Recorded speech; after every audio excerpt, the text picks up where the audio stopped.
नमस्कार, मैं हूं अंकुर। आप देख रहे हैं सत्य। एक नजर डालते हैं अब तक की सुर्खियों पर। सेमीकंडक्टर की मैन्युफैक्चरिंग कंपनी फॉक्सकॉन ने भारत में सेमीकंडक्टर बनाने के लिए वेदांता के साथ किए गए अपने करार तोड़ने का ऐलान कर दिया है। बीते वर्ष वेदांता और फॉक्सकॉन ने गुजरात में 19.5 बिलियन डॉलर के निवेश के साथ सेमीकंडक्टर और डिस्प्ले प्रोडक्शन प्लांट लगाने का ऐलान किया था। न्यूज एजेंसी रॉयटर्स के हवाले से यह खबर सामने आई है। फॉक्सकॉन ने एक बयान जारी करते हुए कहा है कि फॉक्सकॉन वेदांता की पूरी तरह मालिकाना हक वाली कंपनी ने अपना नाम हटाने को लेकर कार्य कर रही है। फॉक्सकॉन ने कहा कि कंपनी वेदांता के साथ जॉइंट वेंचर को लेकर अब आगे नहीं बढ़ने का फैसला कर रही है।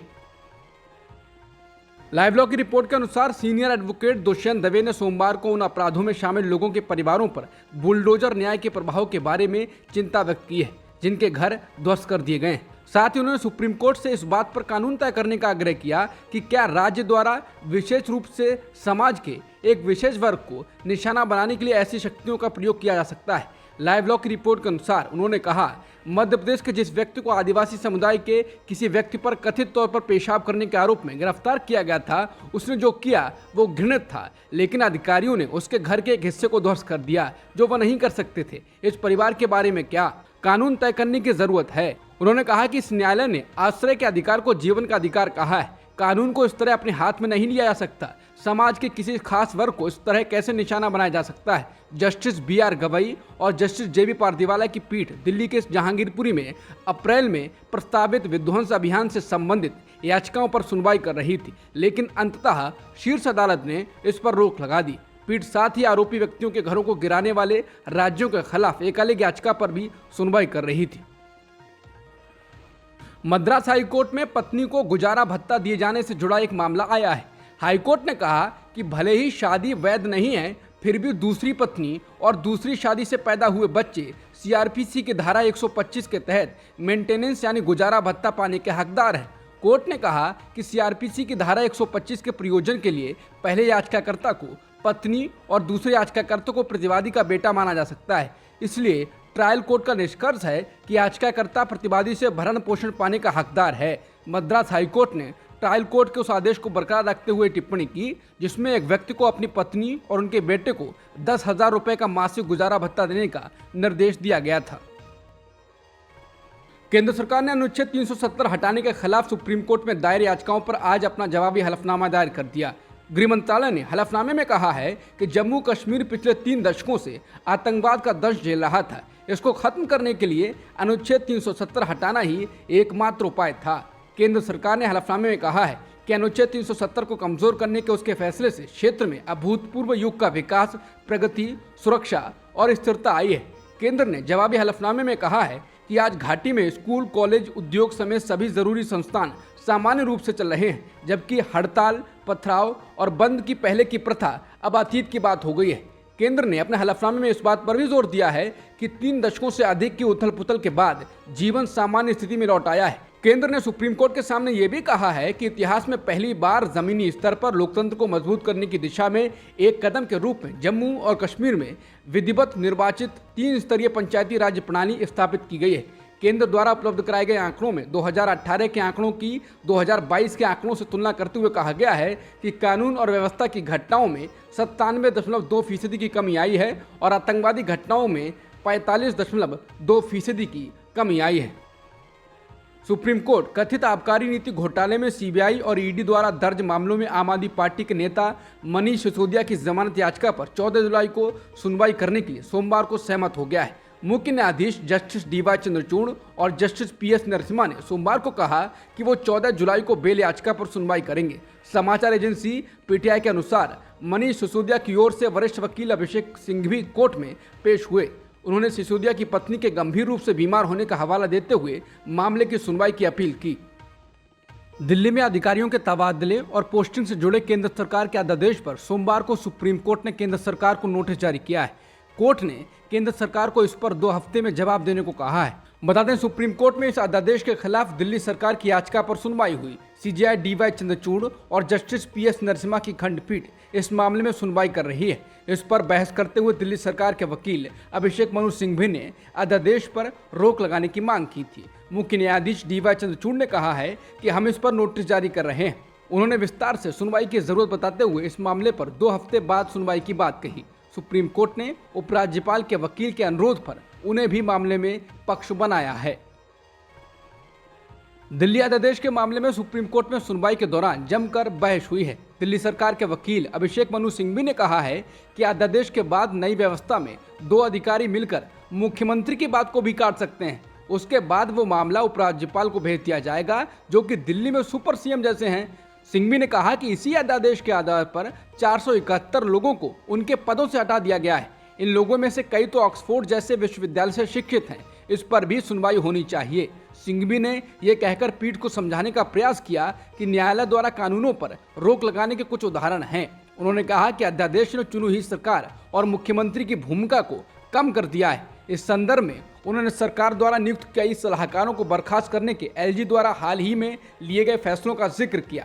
वहीं सॉलिसिटर जनरल तुषार मेहता ने बताया कि प्रभावित पक्षों ने बर्खास्तगी को चुनौती देने का विकल्प नहीं चुना है। इसके जवाब में सिंघवी ने कहा, यह फैसला अध्यादेश के तहत शक्तियों का इस्तेमाल करते हुए लिया गया है। वहीं केंद्र सरकार का पक्ष रखते हुए सॉलिसिटर जनरल ने कहा, इन पदों पर केवल गलत तरीके से लोग नियुक्त किए गए थे।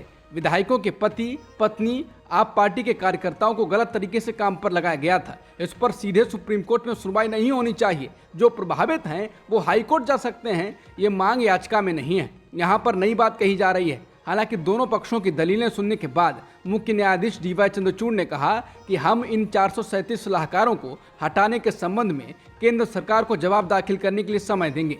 उन्होंने कहा, हम इन लोगों को नौकरी से हटाने के मामले पर 17 जुलाई 2023 को सुनवाई करेंगे।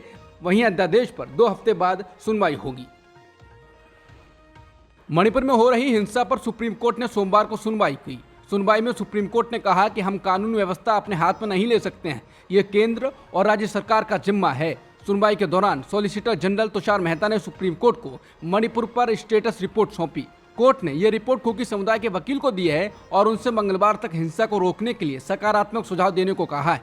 मणिपुर हिंसा मामले पर मंगलवार को भी सुनवाई होगी।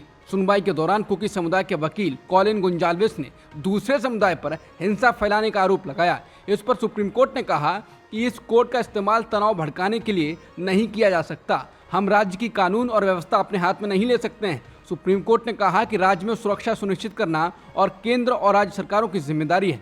कोर्ट ने कहा कि हम अधिकारियों को मणिपुर में हालात बेहतर बनाने के जरूरी निर्देश दे सकते हैं। इस मुद्दे पर मणिपुर के विभिन्न समुदायों के लोग हमें सकारात्मक सुझाव दें। स्टेटस रिपोर्ट को देखने के बाद सीनियर वकील कॉलिन गुंजाल्विस ने कहा कि मणिपुर में हिंसा में बढ़ोतरी हुई है। मई के बीच में राज्य में मरने वालों का आंकड़ा 10 था, जो अब 110 तक पहुंच गया है। इसलिए मुझे स्टेटस रिपोर्ट पर शक है। इस पर कोर्ट ने कहा कि आप स्टेटस रिपोर्ट देखकर उस पर ठोस सुझाव दें। हम ये सुझाव सॉलिसिटर जनरल को देंगे। आप रिपोर्ट पर कल हमें सुझाव दीजिएगा। कोर्ट ने कहा कि हम नहीं चाहते कि सुनवाई को राज्य में हिंसा बढ़ाने के एक प्लेटफॉर्म के तौर पर इस्तेमाल किया जाए।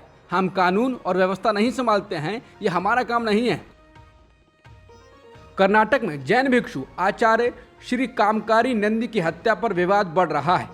बेलगावी जिले में कथित तौर पर हत्या के बाद उनका शव 5 जुलाई को मिला था। भाजपा इस मामले को जोर शोर से उठा रही है और उसका आरोप है कि इस मामले में मुलजिमों को बचाया जा रहा है। कर्नाटक के मंत्री प्रियांक खड़गे ने आज सोमवार 10 जुलाई को कहा कि भाजपा इसे सांप्रदायिक आधार पर उठाना चाहती है। मीडिया से बातचीत में खड़गे ने कहा कि जैन समाज राज्य सरकार की जांच से संतुष्ट है। उन्होंने संकेत दिया कि कथित हत्या व्यक्तिगत झगड़े के कारण हो सकती है और ये कोई सांप्रदायिक मुद्दा नहीं है। खड़गे ने कहा कि जैन समुदाय राज्य सरकार की जांच से संतुष्ट है। जैन समुदाय ने इसकी जांच किसी अन्य एजेंसी को देने के लिए सरकार पर दबाव नहीं डाला है। गृह विभाग पर्याप्त रूप से सक्षम है कि किसी भी दोषी को भी बख्शा नहीं जाएगा। हिमाचल प्रदेश में भारी बारिश की वजह से कई इलाके प्रभावित हुए हैं और अब तक 20 लोगों की मौत हो चुकी है। राज्य के मंत्री जगत सिंह नेगी ने राज्य के मौजूदा हालात के बारे में जानकारी दी।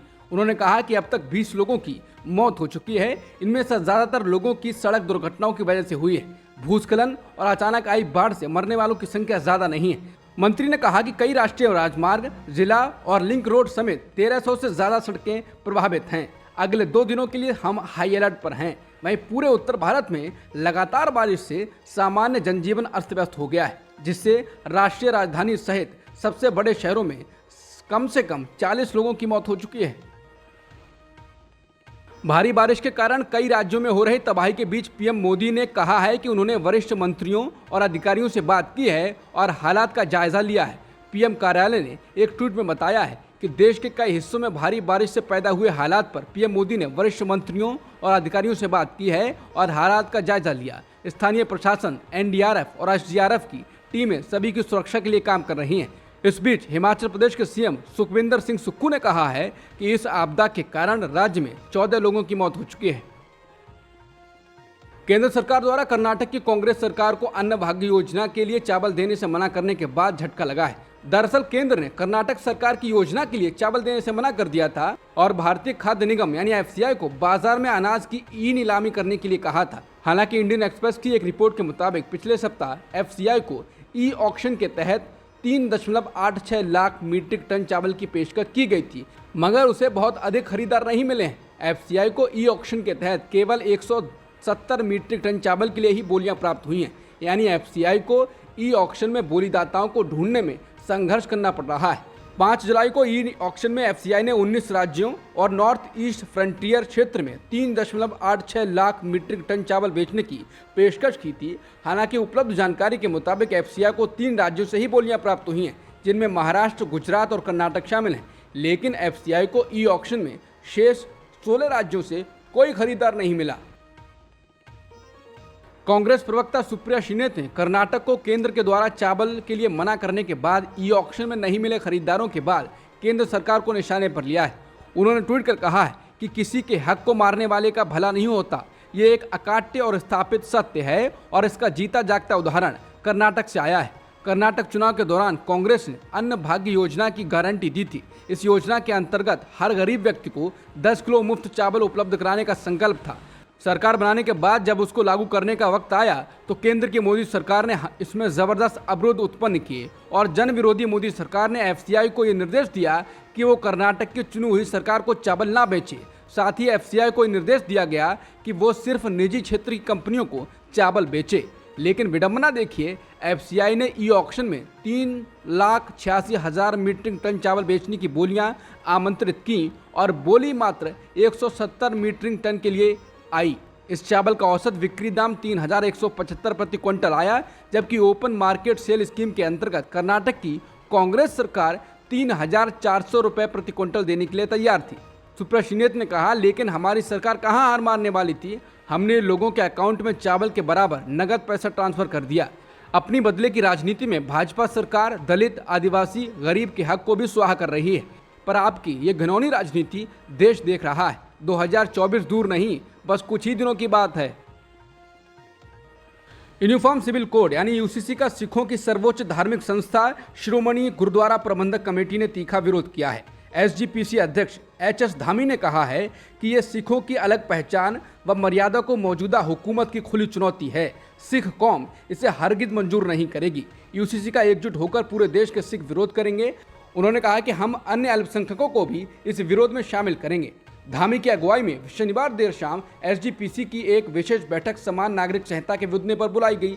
अध्यक्ष सहित तमाम सदस्यों और महासचिव ने इसे लागू करने के प्रस्ताव को सिरे से रद्द कर दिया। कमेटी की ओर से कहा गया कि केंद्र सरकार को एक विरोध पत्र भेजा जा रहा है कि वो जबरन इसे देश पर न थोपे। यूसीसी का पंजाब सहित कई राज्यों में इसे लेकर विरोध हो रहा है, लेकिन मीडिया का एक बड़ा हिस्सा इस सच को सामने नहीं ला रहा है। पश्चिम बंगाल की सत्ताधारी पार्टी तृणमूल कांग्रेस ने 24 जुलाई को होने जा रहे राज्यसभा चुनाव के लिए अपने 6 उम्मीदवारों के नाम का ऐलान कर दिया है। टीएमसी ने एक ट्वीट में बताया है कि डेरेक ओब्रायन, डोला सेन, सुखेंदु शेखर रे, समीरुल इस्लाम, प्रकाश चिकबरैक और साकेत गोखले को राज्यसभा सीटों पर उम्मीदवार बनाया गया है। साकेत गोखले को इसी साल ईडी ने मनी लॉन्ड्रिंग से जुड़े एक केस में गिरफ्तार किया था। अब तक की सुर्खियों में इतना ही। बाकी खबरों के लिए बने रहिए सत्यहिंदी.com के साथ।